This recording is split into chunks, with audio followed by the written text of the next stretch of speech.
Կարող եք հետևել Հայլի ակումբի եւ Անժելա Թովմասյան YouTube-յան էջերով։ Իմ հյուրն է Սուրեն Սուրենյանցը։ Բարև ձեզ, պարոն Սուրենյան, շնորհակալ եմ հրավերն ընդունելու համար։ Պարոն Սուրենյանցը նաեւ առաջադրված է ԲՀԿ ցուցակով, 8-րդն է, քարոզարշավը սկսված է, մենք տեսնում ենք, որ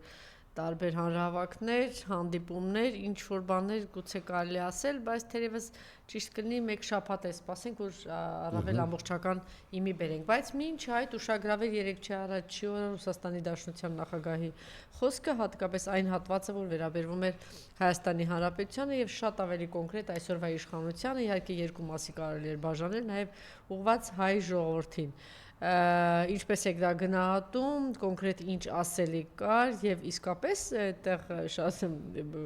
դա ենթա տեքստեր ուներ, թե հենց ուղիղ տեքստով դա էր ուզում ասել, եթե ուզում եք կարող եք հանգիստ դուրս գալ։ Այսօր նաեւ Նիկոլա արձագանքել է, ուզում եք սա կարդամ նոր ասեք, երկուսին էլ խնդրեմ։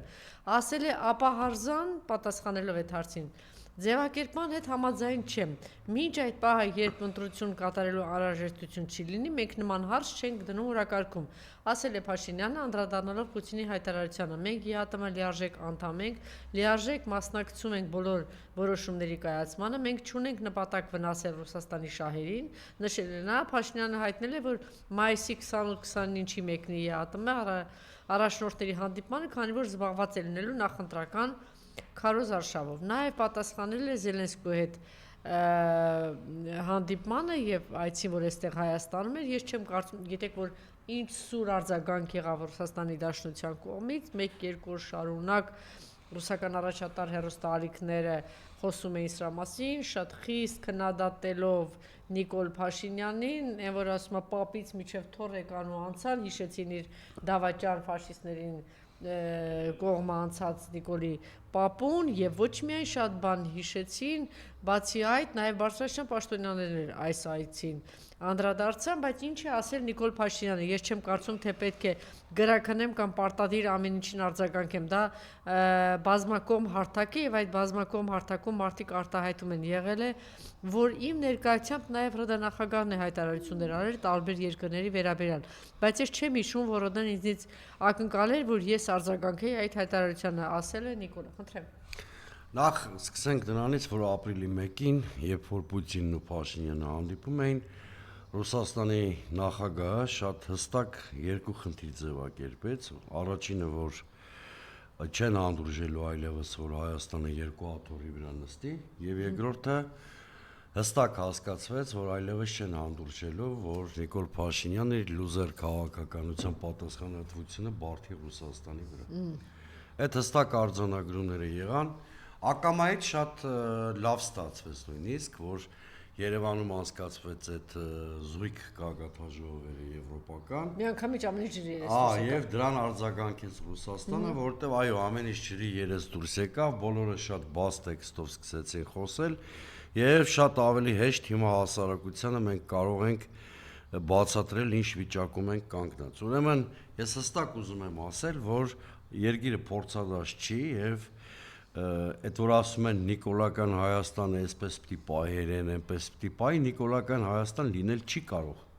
որովհետև կամ Նիկոլն է հունիսի 8-ին մնալու, կամ Հայաստանը։ Եվ այս փորձադաշ չի, որ հերթական արկածախնդրությունը փորձարկի ինքը ժողովրդի գլխին։ Տեսեք, մի հատ 18-ից 20 թվերին ինքը արկածախնդրություն արել է, միջնորդների տարբերակ մերժել է, դա բերել է աղետաբեր պատերազմի։ Երկրորդ արկածախնդրությունը նոյեմբերի 9-ի Եռակոմ հայտարարության համատեքստից դուրս գարնել, ինչը բերեց Արցախի կործանմանը։ Հիմա մեր ժողովուրդը պիտի հստակ հասկանա, այստեղ հարցը ռուսամետ, արևմտամետի մեջ չի, հարցը այն չի, որ արևմտյան արժեքները մեզ դուր չի գալիս։ Շատերիս արևմտյան արժեքները դուր է գալիս, ասենք ունիվերսալ արժեքների մասին եմ խոսում, ոչ թե մարգինալ։ Բայց այստեղ շատ հստակ հարց կա, արժեքային կողմնորոշումը չի կարող աշխարհաքաղաքական հարցերում կողմնորոշիչ լինել, պետք է ռեալ հասկանալ, որ մեր տնտեսությունը կախված է ռուսական տնտեսական կայունությունը ուղիղ կապ ունի ռուսական էժան գազի հետ, ուղիղ կապ ունի, որտեղ եթե գազի գինը բարձրացնեն, ուղղակի մեր տնտեսությունը կոլապսի առաջ կկանգնի։ Եվ բացի այդ, եթե մենք դուրս ենք գալիս Ռուսաստանի անվտանգային համակարգից, հայտնվում ենք ուղղակիորեն ադրբեջանա-թուրքական դիկտատի տակ, դրանից բխող հետևանքներով։ Հետևաբար, այս արկածախնդրությունը Նիկոլ Փաշինյանի բերելու է տնտեսական կոլապսի, օրինակ, մեր ապրանքները չեն արտահանվելու կամ խնդիրներով են արտահանվելու, ինչը բերելու է աշխատատեղերի էական կրճատման, ինչը բերելու է սոցիալական լարվածության, տրանսֆերտների հարցում խնդիրներ ենք ունենալու ենք թանկ գազ։ Սա որևէ բանով չի հատուցվելու եւ կրկնում եմ շատ լավ է, որ մենք մի կողմից տեսանք երկու գագաթաժողով առանց ռեալ խոստումների, մյուս կողմից Ռուսաստանը շատ բաց տեքստով ասում է, ինչ է մեզ սպասում, եթե շարունակվի այս քաղաքականությունը։ Հիմա, երբ որ Նիկոլ Փաշինյանը ասում է մեր արածը ապահարզան չի կամ մենք ապահարզան չենք ուզում, շատ նմանվում է 1000 ներողություն մանեկող կնոջ, որին բռնել են գործի վրա, ասում է չեմ ուզում բաժանել։ Այս բանը շատ նման է այդ դեպքին, որովհետև ինչ է նշանակում ապահարզան չեմ ուզում, երբ որ դու քո հստակ քայլերով հեռանում ես Ռուսաստանից։ Հետո դու Ռուսաստանի փոխարեն չես կարող որոշել ինքը իր տնտեսական քաղաքականությունը քո հանդեպ փոխի, թե ոչ։ Ինքը ամենայն հավանականությամբ փոխելու է, որովհետև քո քաղաքականությունը համարվում է իր շահերը տրորող։ Սա նորություն էլ չի, այդ որ մեր էլի էս երկորը տարածված է, չէ, դաժան Ռուսաստանի մասին խոսակցությունները։ Ես ուզում եմ մի բան մեր հեռուստադիտողներին հստակ հիշեցնեմ։ Միացյալ Նահանգներում դերևս հեռավոր 1823 թվականին ընդունել է Մոնրոյի դոկտրինը, որի հիման վրա Միացյալ Նահանգները իրենց գերակա շահերի տարածք են հայտարարել արևմտյան կիսագունդը եւ Միացյալ Նահանգները շատ դաժան են վարվում իրենց այն հարևանների նկատմամբ, ովքեր իրենց կարծիքով տրորում են իրենց պետական շահերը։ Օրինակ, առևանգում են Վենեսուելայի նախագահին։ Օրինակ, շրջափակման մեջ են վերցնում Կուբան։ Օրինակ, Պանամայի իշխանությանը ստիպում են հակաչինական քաղաքականություն վարել։ Նույն բանը տեղի ունենում, երբ որ Ռուսաստանն է տրորված համարում իր շահերը, Ուկրաինա, Վրաստան, մասամբ Մոլդովա, այսինքն որևէ բան չի կաշկանդելու Ռուսաստանին,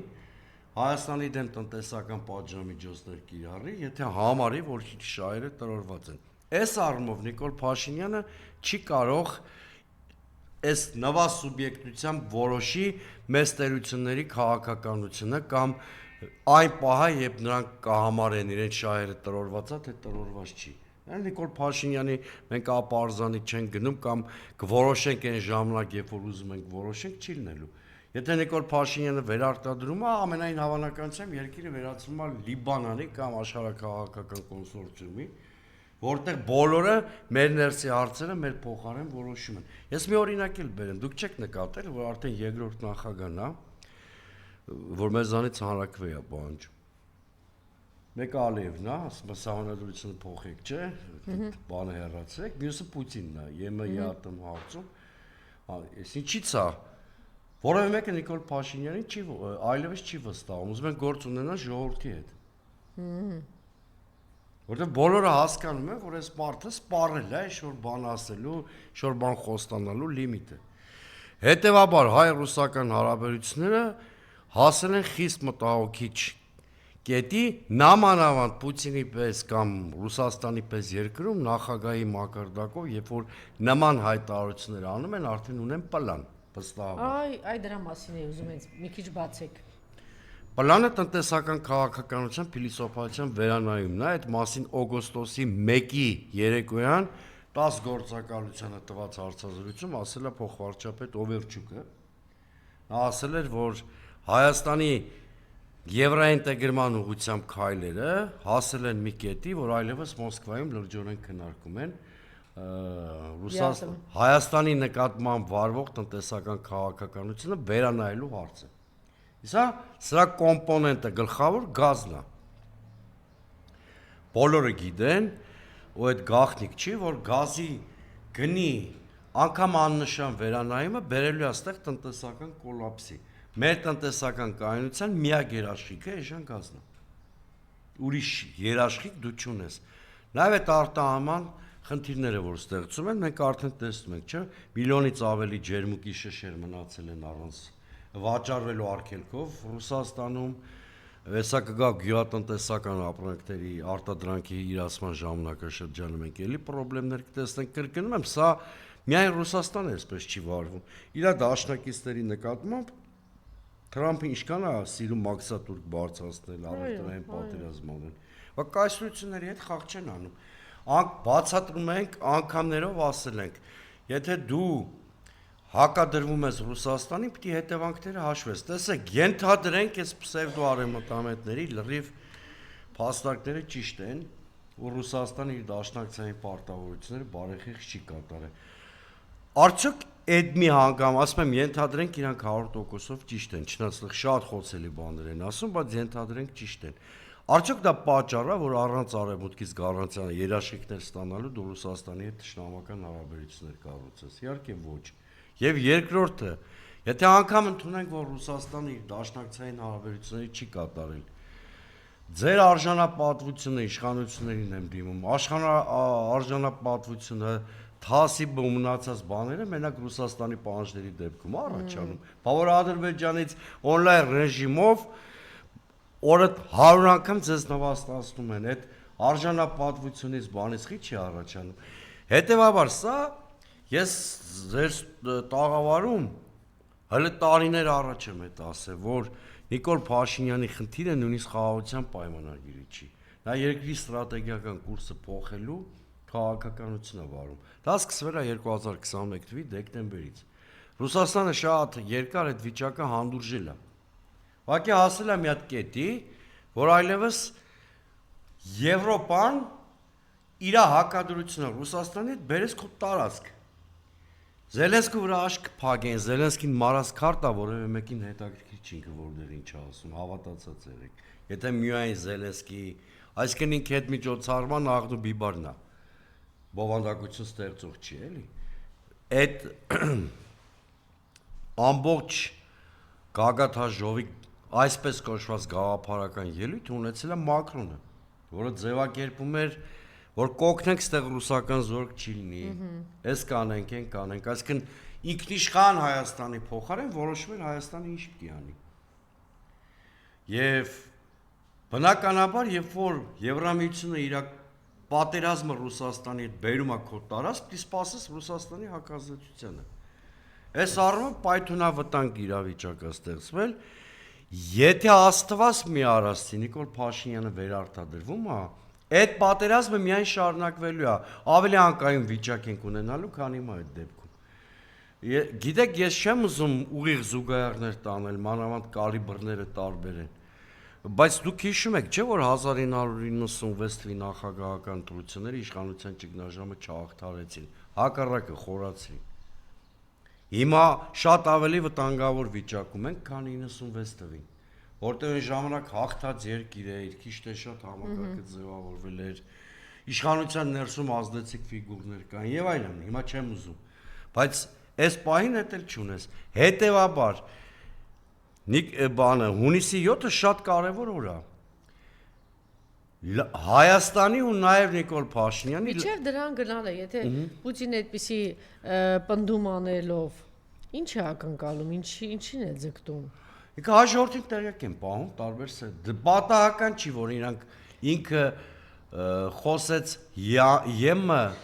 թե ԵԱՏՄ, հետո խոսեց քաղաքակիտ ապարզան, ձեռքի հետ էլ ուկրաինական սցենարի մասին խոսած։ Այսինքն ինքը ասում է, ինչ է զգուշացում էր իհարկե զգուշացում է ժողովրդին հասցեագրում, որպեսզի հետո ոնց որ Արցախի կործանումից հետո դա տեղավորեցին ռուսների գրպանում, չէ՞, շատ հաջող։ Այն ինչ գոնե դուք լավ գիտեք, որ 2012-13 թվականներից ռուսները Լավրովի պլան են շրջանառության մեջ դրել Կազանի գագաթաժողովից հետո։ Եվ ասել են, որ մենք էլ առաջի պատերազմից հետո եղած ստատուս կվոյին տեր չենք, պիտի գնանք 5 գումարած 2 տարբերակով բանի կարգավորման, ճիշտ է։ Այս ժամանակ իրանք մեր հասարակության հետ sense անկեղծ չեն խոսել, ոչ էլ 18-ից հետո, երբ որ Նիկոլ Փաշինյանը մերժել էր կարգավորման պլանը, ինչը թույլ էր տվել, որ Նիկոլ Փաշինյանը մանիպուլյացիաների դիմի։ Հիմա Պուտինը Նիկոլ Փաշինյանի զրկել է մանիպուլյացիայի դիմելու հնարավորությունից։ Ինքն է մեր ժողովրդին դիմում Նիկոլ Փաշինյանի փոխարեն։ Ասում է վիճակը է սա։ Վարում է ձեր իշխանությունը, այս քաղաքականությունը։ Շարունակվում է բերելու այս հետևանքներին։ Չի շարունակվելու այդ քաղաքականությունը։ Մենք ձեզ համարում ենք մեր ավանդական դաշնակիցը եւ այլն եւ այլն։ Ուրեմն բոլոր պրոքսի պատերազմները առաջի փուլում ինֆորմացիոն բաղադրիչ են ունենում։ Բոլոր։ Հետո դրան գումարվում է առևտրային սանկցիաները։ Մենք հիշենք, թե ինչ էին զգուշացնում նաև Արցախի 44-օրյա պատերազմից առաջ։ Հիշում եք ինչ զգուշացումներ կա, որ ուր է տանում Նիկոլը, ինչ կարող է լինել, բայց մյուս կողմից, եթե այս անձը այսպեսի բաց տեքստով զգուշացում չի ու բացել մակարդակը։ Այո, բաց այդպեսի ճիշտ եք ասում, բայց այնտեղ կային մարդիկ, որ զգուշացնում էին։ Պարոն Սուրենյանց, եթե մի սցենարել ասեմ, կարող է առաջի դեպքը լինի, որ ընտրությունները կեղծելու պարագայում Ռուսաստանը չճանաչի Հայաստանի ընտրությունները։ Դե Զատուլինը հենց այնպես չասեց, հա։ Դա միայն Զատուլինը չի ասում, նման ազդակներ կան։ Ի վերջո, եթե ընտրությունների թեման Պուտինը շոշափում է Փաշինյանի հետ, ու ասում է, որ որոշ մեր բարեկամների դուք բան եք անում, անհարմարություններ եք ստեղծում մեր որոշ բարեկամների համար, դա ինչ է նշանակում, որ ես տեղյակ եմ այն ապօրինություններին, որ դուք իրականացնում եք Ռուսամետ կամ Ռուսաստանի բարեկամ քաղաքական ուժերի բաց տեքստով ինքը ասաց, բայց եթե դուք պնդում եք, որ արդեն Հայաստանի ուղենիշը Նիկոլը որոշում ունի, որ փոխելու է, չէ՞ իր պահվածքն լես գագաթնաշողովն էլ Զելենսկու այստեղ հրավիրել է եւ տարբեր տեսակի հայտարարություններն ու հանդիպումները, եթե պնդում եք, որ դրան է ուղղված եւ գերխնդիրը Նիկոլի համար շարունակում է մնալ բնականաբար այն, որ ինքը վերընտրվի, ճիշտ է, եւ մնա իշխանության։ Գուցե հենց սա էլ իրեն պետք է։ Հիմա տեսեք ինչը, բայց ամբողջ խնդիրն է, որ աշխարհում այլ միտումներ այդ հիմա գործ ունենք։ Այսինքն ինչ է արևմուտքի երկրների գերակշիռ անում է ինքը ասում է տեսեք հայ ժողովուրդ, էթո ես չարեցի, ռուսները իրենք էսպես արեցին, հիմա հասկացան, որ ընդհակառակը Ռուսաստանը բաց տեքստով ասում է Նիկոլին նկատի ունենք, որ ինչ հակառուսական տրամադրություններ է սերմանում այս իշխանությունը 8 տարի շարունակ, ճիշտ է, իր արբանյակներով, դուք էլ խոսեցիք դրա մասին։ Իրենք այդ հակառուսականությունը կա, եւ հենց այն ճիշտ են պահլա, որ մեզ տանի Թուրքիայի ու Ադրբեջանի գիրկը։ Այդ պահից օգտվելով Թուրքիան, ասենք, բացում է ճանապարհ, ասում է տեսեք ինչ լավն է, ինչ աղբուն եք արտադրած կամ չգիտեմ ինչ ունեք, բերեք։ Ասենք մի 4 ամիս։ Թուրքիան չի բացի, եթե բացողներ արդեն բացել է։ Ադրբեջանը մի 2-3 ամիս միջը, որ այսպես ասած հասկացա, բայց հիմա աշխարհում ուրիշ միտումներ են գնում։ Ուրեմն դրանով կարող չկարողանան, էլի էս։ Տեսեք, ինքն էլ օգտվել։ Եվրամիությունը հիմա միջնորդներ ու խողովակներ է գտնում, որ Ռուսաստանի հետ հարաբերությունները կարգավորի կամ բերի ինչ-որ կանխատեսելի վիճակի։ Նու հիմա նույնիսկ ինֆորմացիա կա, որ Գերմանիայի գործող նախագահի վրա են այդ առաքելությունը դրել, այդ կոմունիկացիան ապահովելու։ Թրամփը բացահայտորեն ինչ-որ կոնտակտիվների մեջ է Պուտինի հետ։ Ամբողջ խնդիրն է, որ շատ մեծ է հավանականությունը, որ Նիկոլ Փաշինյանը նույնիսկ ժամանակն է սխալ ընտրել Ռուսաստանից թռնելու։ Այսինքն եւ այն փուլում, երբ որ շատերը արդեն ուկրաինական պատերազմը ավարտված են։ Նախ ճշտենք հանգիստ թողնելու է Ռուսաստանը, որ դա տեղի ունենա։ Դա էլ է կարևոր, էլ էս ուղղակի Ոչ, հանգիստ չի թողելու, բնականաբար, եթե մարդը ասում է քաղաքակիրթ ապահարզան, նշանակում է ասում է եկեք վերաֆորմատավորենք հարաբերությունները, որտեվ ինչ է ասում է Ուկրաինայում էլ չէ, այսպես սկսվեց։ Դա արդեն նշան է, որ իրանք անտարբեր չեն կարող նայել ինչ է կատարվելու Հարավային Կովկասում եւ հանգիստ չեն հեռանալու Հայաստանից բնականաբար դիմադրելու են բոլոր հնարավոր միջոցներով մանավանդ ասենք ի համեմատություն 2023 թվականի մեր մոտ էլ հասարակական տրամադրություններ փոխվում այն հակառուսականությունը որ Արցախի կործանումից անմիջապես հետո կար հիմա մեր մոտ չկա այսինքն բալանսի է գալիս Իրանի պատերազմից հետո ես չգիտեմ հիմի արևմուտքի կռապաշ կողմնակիցներ մեր հասարակության մեջ ինչքան քանի տոկոսն են մնացել, որտեղ բոլորը տեսան, չէ, արևմուտքի դեմքը։ Իրանը։ Չէ, բոլորը նաև մեծ մասը ծափեր տալի Մակրոնի այդ բաներին եւ այդ Գիտեք, Ֆրանսիան, եկեք սենց ասենք, Ֆրանսիան մեր հայրենակիցներից շատերի հետ ասոցացվում է Շահր Անձնավուրի հետ։ Ֆրանսիան մեր համար ավանդական, բարեկամական երկիր է եղել եւ այդ Ֆրանսիայի հանդեպ վերաբերմունքը բոլոր նախագահները վերջին տարիներին հա, բոլորը եղել են, այսինքն Միտերանով չի բանով, Մակրոնով չի չափվում Ֆրանսիայի հանդեպ հայ ժողովրդի վերաբերմունքը։ Բայց Այնուամենայնիվ հայս ընդունում եմ, որ հակառուսականության որոշակի մակարդակ կա, բայց ժամանակին որտեվ հասարակությանը թվում է Ռուսաստանը հանդուրժելիա ոչինչ չանի։ Այ ինչ է անդա եմ ուզում հասկանալ, ինչ որ բաների է գնալու, թե սա վերջին շանսն ունի։ Ես վստահ եմ, որ հունիսի 7-ի ընտրությունները իրանց մոտ վերջին թեստն է լինելու, որից հետո իրանք որոշելու են արդեն պրակտիկորեն կիրառել։ Եթե Նիկոլան անցնում է։ Եթե Նիկոլա անցնում է, այն ինչի մասին որ խոսեց, թողնելու է որ Նիկոլը անի այդ քայլերը, թե հնարավոր է իրենց կողմից նախաձեռնել, որ ես կարծում եմ իրանց կողմից նախաձեռնելու են տնտեսական որոշակի սանկցիաների կիրառում։ Մարտը արդեն զգուշացրել է։ Ընտրությունից առաջ, երբ որ դες բան են զգուշացնում, սպասում են ընտրությունների արդյունքներին։ Այսինքն նաև սա հայ ժողովրդին էր ուղղված։ Ինձ թվում է 90% դուք պատրաստ եք, այսինքն զրկվել տնտեսական այդ ամեն ինչից, թե պատրաստ։ Ես ասում եմ, մեկ Ալիևին հարցում են ինչի է քեզ պետք հանրակրվի, ասում է որովհետև իշխանությունը փոփոխական, այնպես պետքա հայ ժողովրդի հետ բան պայմանավորվի։ Իսկ ինչ եք մտածում, որ եթե Ալիևը իր ավելի սահմանափակ ռեսուրսներով այդքան հասկացել է, Ռուսաստանում միշտ ավանդապես խորը արմատներ ունեցող Ռուսաստանը չի գիտակցում։ Դե հիմա Նիկոլը Կասիմի 21-ին այդ պատասխանը ժողովուրդը չտվեց, ինչ եք սպասում հիմա։ 21-ին ինչ են տվել, Դե ընտրեցին այնուամենայնիվ, հիմա կեղծելով թե ինչով մարդը անցավ։ Պուտինի նկարի առաջ մոմ վառելով վերարտադրվել է։ Հա, այդ 21 թվին լրիվ ուրիշ վիճակ ա եղել։ Հակառակը ընդդիմությունը տակտիկապես սխալ կողմնորոշվեց։ Իրան դիրքավորեց որպես նոյեմբերի 9-ի փաստաթղթի հակառակորդ, շոկը մեծ էր, նոր էր պատերազմը վերջացել։ Իսկ Նիկոլ Փաշինյանը ատամներով պահում էր նոյեմբերի 9-ի փաստաթղթը։ Այն ժամանակ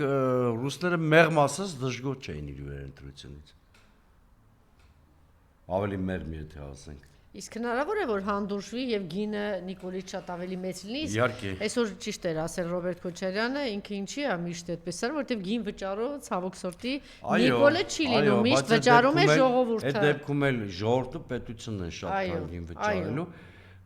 Նիկոլ Փաշինյանն էլ հարություն աշտանով քաղաքականություն միշտ կարող փոխի, դեպ դա էլ է շատ վտանգավոր, որտեվ հիմա էլ այն կողմից է սարվածներ ստանալու։ Տեսեք անգամ պարոն Սուրենյանց, Ուկրաինայի հետ այս ամեն ինչ որ տեղի ունեցավ այս պատերազմը,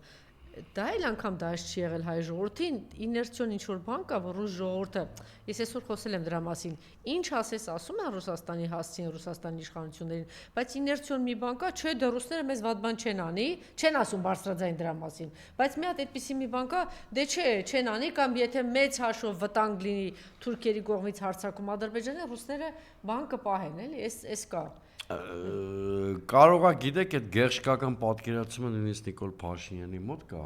Դա եմ ասում, ինքը այնուամենայնիվ մտածում է, որ չեն գնա ռուսները։ Բայց Ռուսաստանը ոնց որ աշխարհակահաղական մյուս կենտրոնները Մայր Թերեզա չեն։ Դե Ուկրաինայի օրինակ ինչ։ Հա, Մայր Թերեզա չեն։ Եթե ինչ է ասում Պուտինը, նույն ասուլիսն, որտեղ խոսել էր Հայաստանի մասին։ Ասում է պետք է խոստովանել, որ արևմտյան էլիտաները շատ լավ աշխատեցին, բանը հանգեցրեցին Ռուսաստանի եւ Ուկրաինայի հակամարտության։ Մի անգամ ճիշտ գնահատական է տալի։ ՆԱՏՕ-ի էքսպանսիայի քաղաքականությունը բերեց ուկրաինական պատերազմ։ Հիմա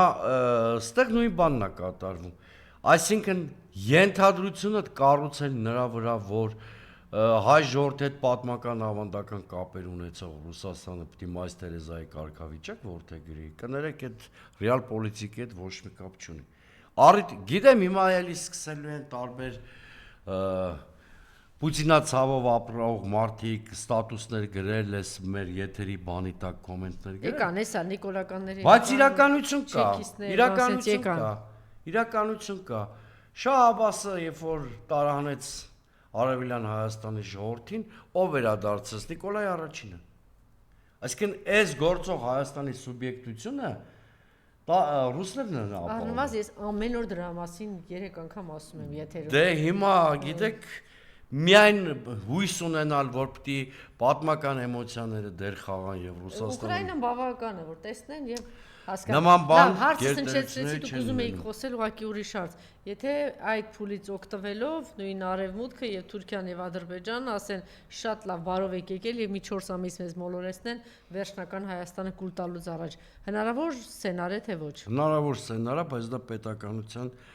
կոլապսի կամ Ինչ վերջաբանի կարևորը Նիկոլը կմնա իշխանության։ Հիմա այս Կարևորը կմնա բայց դուք իշխանության։ գիտեք որ ձեր թեզերը արդեն Նիկոլ Փաշինյանը, ձեր ասած թեզերը նոր որ ասացիք, արդեն Նիկոլ Փաշինյանը առաջ է Ասի դե ոչինչ, Այս ընտրա Քարոզ Արշավի իր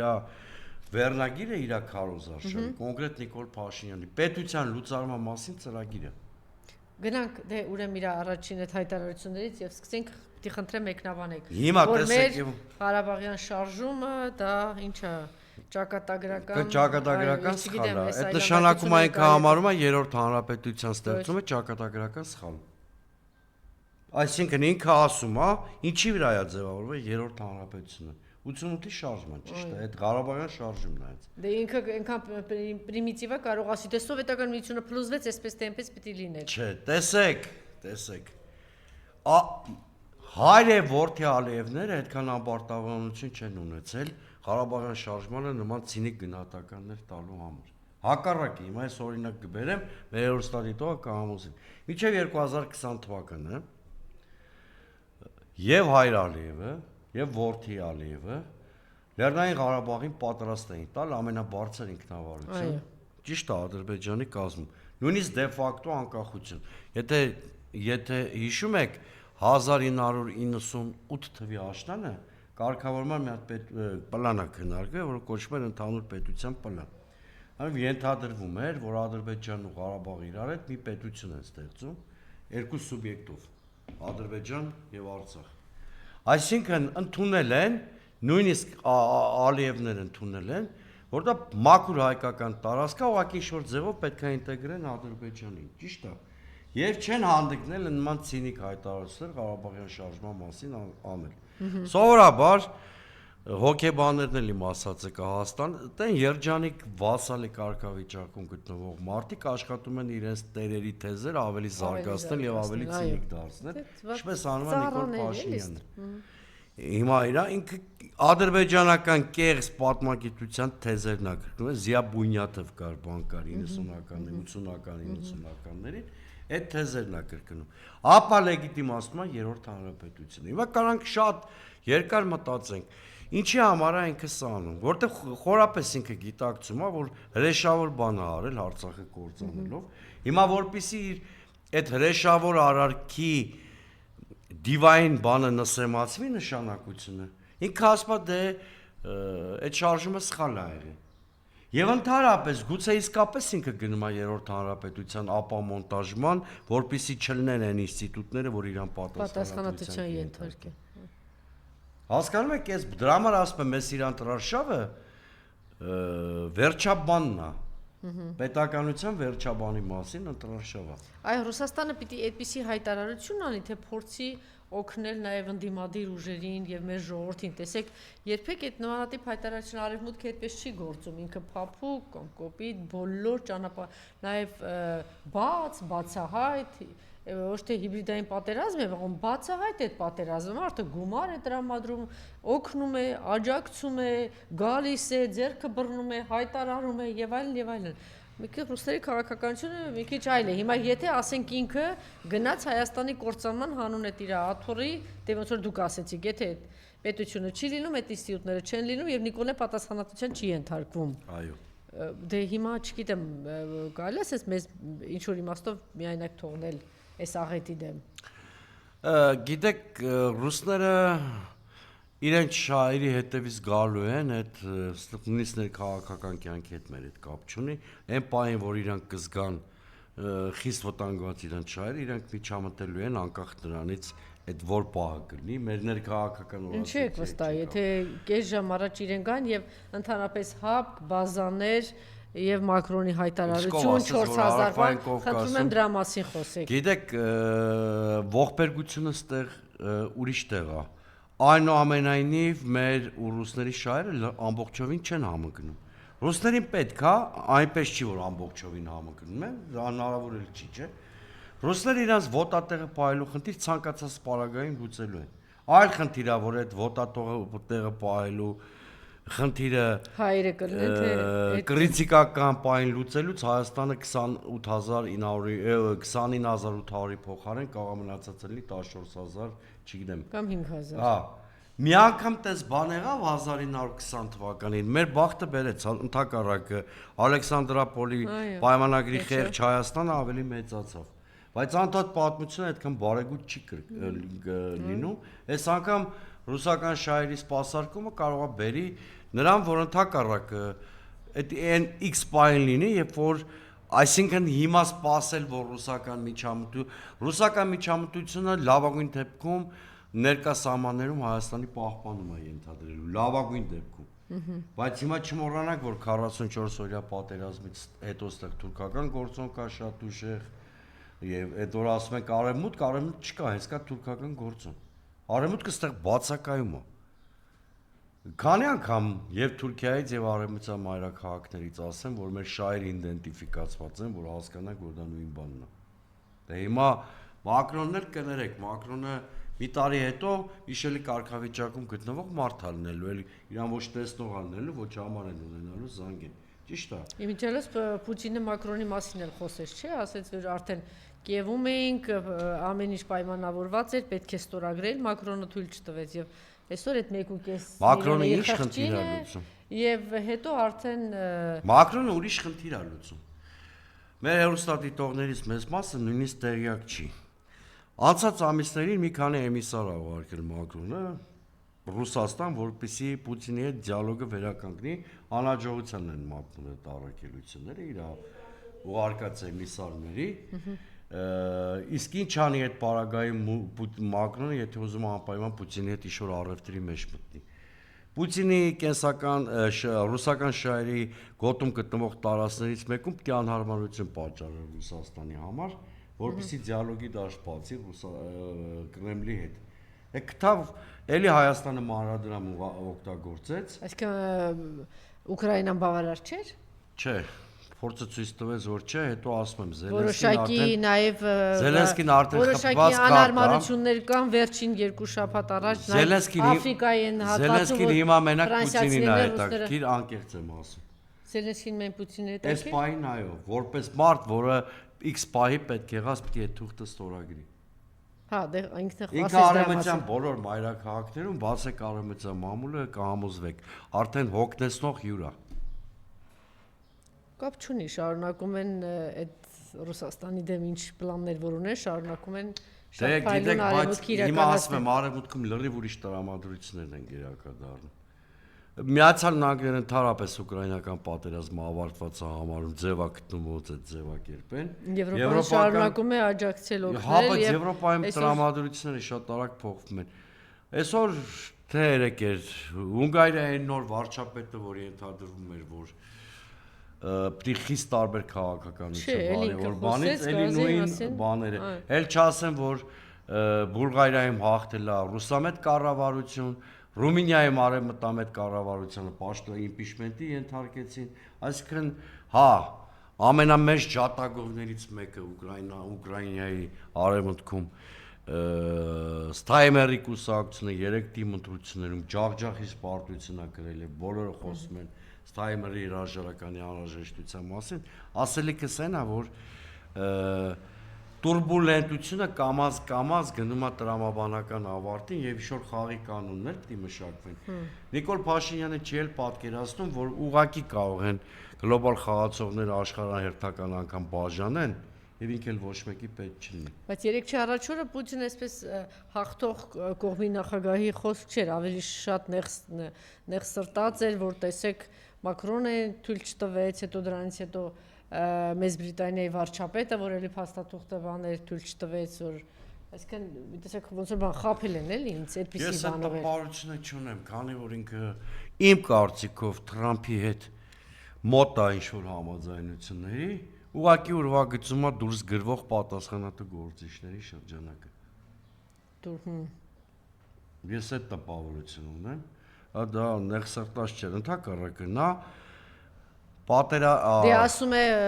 այնտեղ պիտի ստորագրեինք, Մակրոնն ասաց չի կարելի այսպես ասած զենքի տակ բանան են ստորագրել, մենք ասում ենք Կրեմլից դուրս եկանք։ Հա, բայց դա նման չի, որ ինքը զղջում է։ Ինքը ասում է, այս մարդիկ են, այս մարդիկ են։ 1.5 միլիոն այնտեղ զով կա, 1.5 միլիոն դե հիմա գիտի պատերազմը մոկարկանդակ չեն բաժանում։ Ուկրաինան կանգնել է իր սուբյեկտությունը։ Ոնց կարող է չզղջալ։ Ինքը տեսավ ինչ տարբերակներ կարող է կիրառել Միացյալ Նահանգները այլ երկրի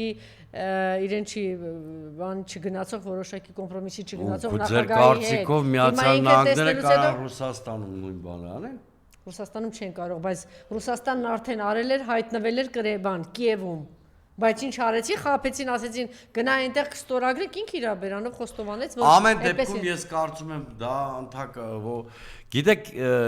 եթե նկատել եք Պուտինի ու Թրամփի խոսքերում մի հատ ընդհանուր բան կա։ Երկուսն էլ ինչ որ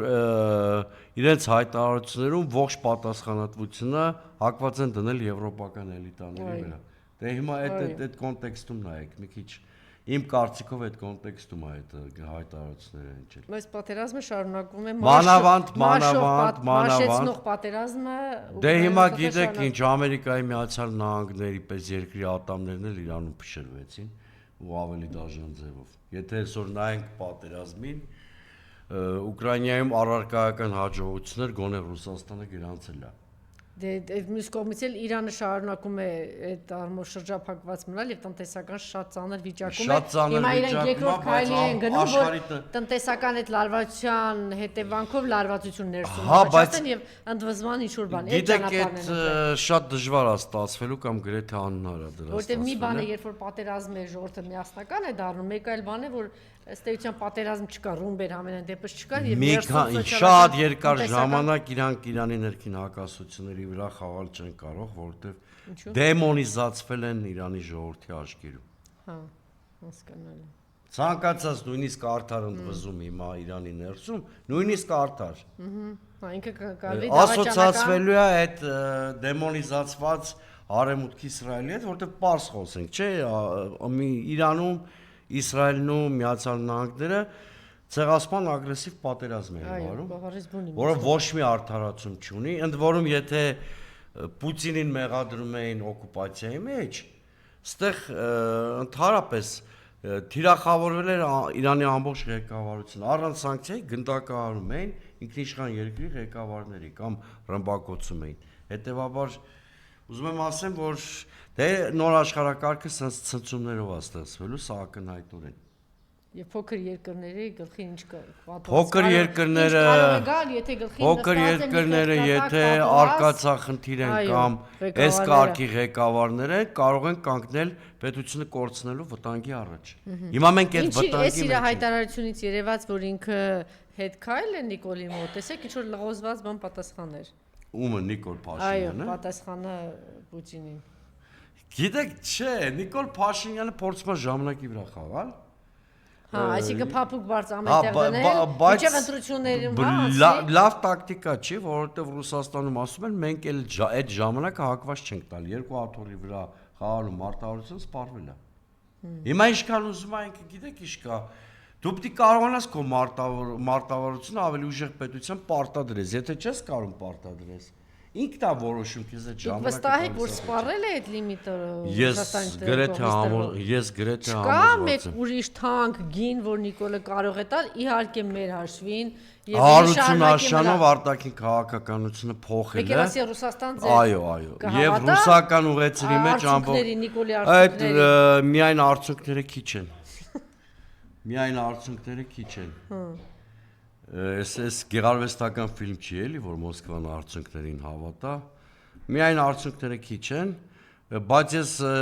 մի քիչ հավանական եմ համարում Նիկոլ Փաշինյանը հետևույթներ կանի։ Նիկոլ Փաշինյանը հիմա ժամանակ է շահում, այս կողմ են կողմ եւ այլն։ Մյուս կողմից ԵԱՏՄ գագաթաժողովի նույնիսկ։ Իսկ գուցե Ռուսաստանը տա այդ ժամանակը, որտեղ Ռուսաստանն էլ այն բան վիճակում չի, որ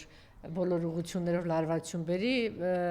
անցնի գնա միջև տեսնեն ինչ է։ Թե իսկապես դու կարծում եք սպառել է ժամանակ։ Նիկոլ Փաշինյանը այնքան արժե զրկել Հայաստանը, որ մի հատ թափառական ցեղախումբ նույնիսկ Հայաստանի հարցերը կարա լուծի։ Այդ իշքան պիտի Ռուսաստանը թուլացած լինի, որ Հայաստանի նկատմամբ գործողություններ Դե այստեղ Հայաստանի հետ գործ ունես, այլևս գործ ունեն Ադրբեջան եւ Թուրքիա։ Եվ հավաքական արևմուտք։ Ես ձեր հետ համաձայն եմ, դուք ավելի վատ բան եք ասում։ Այդ ձեր ասածը ուրիշ ձևի ես փոխակերպեմ։ Կարող այդ մեր համար ինդեպ ողբերգություն կլինի, որ Պուտինը սկսի Հայաստանի հարցերը քննարկել արդեն ոչ թե հայ ժողովրդի հետ։ Հիմա հայ ժողովրդի հետ է խոսում, հույսով երևի, որ հունիսի 7-ին մենք այլ ասենք Էրդողանի հետ քննարկի Հայաստանի հարցերը եւ շատ չոր տարբերակով կիսեն Հայաստանը։ Շատ լավ, ճիշտ ընտրություն, դե արխիվում ընտրություններն այս թեմային, հա, անցնենք Գյումրու տարբերակը, այն ամենայնիվ պիտի աշխատի։ Գյումրու տարբերակը ամենալավ տարբերակն է, ինչքան էլ այդ բառով փորձում եմ մեզ վախեցնել։ Ո՞վ վախեցնում, շատ լավ։ Դե իշխանությունը ասում է Գյումրիի բանը։ Փաստ է, որ այդ տարբերակով իր թեկնածուն խայտարակվեց, ինքը խայտարակվեց եւ ինքը այնպիսի այնքան ողորմելի վիճակում է, որ հաղթած Մարդուն ինչ արել այսօր տարել փակել է, փաստա չէ։ Այն դեմոկրատների զայնջուն չկար, չէ՞, դեմոկրատական երկրների ղեկավարներից։ Ոչ մեկ չի հիշեր, չէ՞, Վարդան Ղուկասյանին։ Ուրեմն շատ պարզ ասեմ, այս ընտրությունները մի հատ ինտրիգ ունեն, մնացած այս 3 նախ 2 արձանագրում անենք, որ այս ընտրություններում ճակատագիր է այս ընտրությունների որոշվելու է մի կողմից իշխանության, մյուս կողմից այն 3 ազդեցիկ ուժերի փոխհարաբերությունների արդյունքում։ Շատ պարզ ասենք, ամենայն հարգանքով մյուս բոլոր ուժերի նկատմամբ պարզա չէ, որ այս 4 ուժերն են որոշելու մեծ հաշվով բանը։ Ճակատագիրը սա մեկ, երկրորդը ընտրությունների ինտրիգը նույնիսկ այն չի ընդդիմադիր ես 3 ուժերից ով քանի տոկոս կստանա, այլ այնա թե քանի մարդ կմասնակցի ընտրություններին։ Ուրեմն տեսեք, ես հատուկ հաշվարկ եմ արել, ամբողջ Եվրոպայում հասարակությունները իրենց էլիտաներից դժգոհ են։ Նույնիսկ զզվանքի հասնող դժգոհություններ կան, բայց որ տեղեր կան, որ այդ դժգոհությունը չի բերում փոփոխությունների, տեղեր կան, որ բերել են։ Մի հատ հետաքրքիր օրինաչափությամբ ես պարզեցի, որ Հունգարիայում եւ Բուլղարիայում, որտեղ իշխանություններ փոխվեցին, իրենց նախորդ ընտրությունների համեմատ +10 ավել մասնակցություն ա եղել։ Երկու տեղում էլ +10։ Հիմա նույն բանը մենք մի քանի հոգով մի փակ քննարկման ժամանակ այդ անալիզը արել ենք վերլուծաբաներով, իդեպ ասեմ, ոչ թե քաղաքական շրջանակներով, ցես հայտնի շատ հարգված վերլուծաբաններ են մասնակցել, այլ ձեր ակումբում կալվող, եւ եկել ենք մի հատ եզրակացության, որ եթե ընդդիմությանը, հավաքական ընդդիմությանը հաջողվում է ընտրողների թիվը 1.300.000-ից գերազանցող թիվ ապահովել, փոփոխությունները դառնում են անխուսափելի, որտեղ 1.300.000-ից ավել մասնակցության դեպքում վարչական ռեսուրսը սկսում է տեսակարգիչները շատ փոքր լինել։ 1.3 լուծելի բան է դա, միանշանակ այո, ուղղակի մենք ճիշտ շեշտադրումներ անենք այս քարոզարշավի ընթացքում, ակտիվացնենք, մոտիվացնենք մարդկանց, որ հիմա տեսեք, այստեղ մի հատ նրբություն էլ ասեմ։ Այն թեզի իշխանության, որ ընդդիմությունը միասնական չի, շատ սխալ է։ Սրանից ավելի միասնական ընդդիմությունը երբեք չի եղել։ Այո, մենք 3 տարբեր ցուցակներով ենք մասնակցում, բայց նպատակի օրակարգի եւ նպատակի հարցում լրիվ ներդաշնական ընդդիմությունը։ Չէ, բայց ես կասեի, որ բավականին կոռեկտ բան քարոզ է գնում բոլորը իրար նկատմամբ։ Բոլորիս ասածը եղել է նույնը, որ բոլորս պատրաստ են կոնսոլիդացվել, ավելի մեծ թվով ձայներ հավաքած կուսակցության տեխնացի շուրջ։ Հիմա դրա համար ես ասում եմ, մեր հավաքական առաջադրանքը պիտի լինի ընտրողների մոտիվացնել այդ օրը գնալ տեղամաս։ 1.300.000 այդ +10-ն է, էլի։ Իրա ամենաշահեկան բանը ինչն է, այդ խաղաղություն բառը դեռ շարունակում է աշխատել, թե այլևս ոչ։ Մասամբ աշխատում է, մասամբ, նաև հակառուսականությունը մասամբ աշխատում է, բայց այս ընտրությունը Ինչու՞ պատերազմ բերած մարդու մոտ ոնց է դե ասում եմ մասամբ այս ընտրությունը մի հատ շատ կարևոր բանով տարբերվում է 2021-ի եւ 2018-ի ասելիք չունի Նիկոլ Փաշինյանը այնքան ասելիք չունի որ դրել է ենթադրենք մարդա Սամվել Կարապետյանը մի հատ շատ տհաճ բաների է հանդիպում տեսակ չէ այո Երևանում թարապես չէ Երևանում տալիս է տեսեք էսի շատ սիրուն հետաքրքիր բան է կատարվում ում են այդ կարգի մեծ պահպանությամբ տեղից տեղ տեղափոխում։ Իրան։ Կալանավորին։ Երբ որ ասենք բանտից տանում են դատական նիստերի դալիճ ու հետ են բերում, տենց մեծ չէ, տենց փակ կանվոյով բանով տանում են։ Իրա տեղաշարժը որ նայում ես, Կալանավորի տեղաշարժը։ Իմիջայլոց ինքն ու Մակրոնը մի հատ ընդհանրություն ունեն։ Հա։ Երկուսն էլ իրանց մայրաքաղաքներում չեն կարող հանգիստ ման գալ։ Նկատել եք, ասենք Նիկոլը Փարիզում է հանգիստ ֆրֆռում, Մակրոնը Երևանում։ Ճակատագրի ընկերներ են, բայց ես ասում եմ, այդ 1.300.000-ից 1000-ից ավել ընտրող բերել է միանգամայն իրատեսական խնդիրը։ Իրա միակ մտածումը հետևյալն է, ոնց անի, որ այս 3 ուժերից մեկին դուրս թողի։ Որ կոնստրուկցիան, այդ հաղթանակի կոնստրուկցիան կարողանա փշրել։ Եթե այսպես ամփոփ ասենք, ինչ է ակնկալում ժողովուրդը Սամվել Կարապետյանից, Ռոբերտ Քոչարյանից եւ Ծառուկյանից, առանձին ամեն մեկի հետ կապված կարճ։ 3-ից էլ նույն բանն է ակնկալում։ Նիկոլ Փաշինյանին հեռացնել։ Չէ, ինչու հենց իրանց կգնան էլի, Հա, որովհետեւ ինչու պիտի իրանց հետևից գնան։ ասենք ինչու Սամվել Կարապետյանի, ինչու Քոչարյանի, ինչու Սամվել Կարապետյանը նոր մարդ է քաղաքական դաշտում, դե այդ ցանկացած նոր բան գրավչություն ունի։ Ռոբերտ Քոչարյանը ունի որոշակի փորձառություն պետական։ Գագիկ Ծառուկյանն էլ լավ իմաստով կայունացնող գործուն, հա։ Բայց ժողովուրդը իրանց իրեքին առանձին չի դիտարկում։ Ես շատ եմ շփվում հիմա մարդկանց հետ։ Ոչ թե առանձին իրանց չի դիտարկում, 3-ից էլ նույն բանն է ուզում։ վռնդել, հա։ Ամենատարածված հարցն է, բա սենց երբ առնելու, սրան երբեք հեռացնելու։ Այսինքն, եթե այս ձևով դնենք, ասենք շուտով, թե չասենք շուտով։ ես գիտեք ինչ կա, սենց ես ասեմ ձեզ, էլի։ Այս իշխանությունը այն բլնում է, որ ասում են յուղ ավառում արդեն։ Նիկոլ Փաշինյանի մոտ այդ վիճակն է արդեն։ Հիմա Նիկոլ Փաշինյանը Իմիջիալոց մի հատ այդ ցույց տեք, ինչ որ գժվել էր, ինչ էր B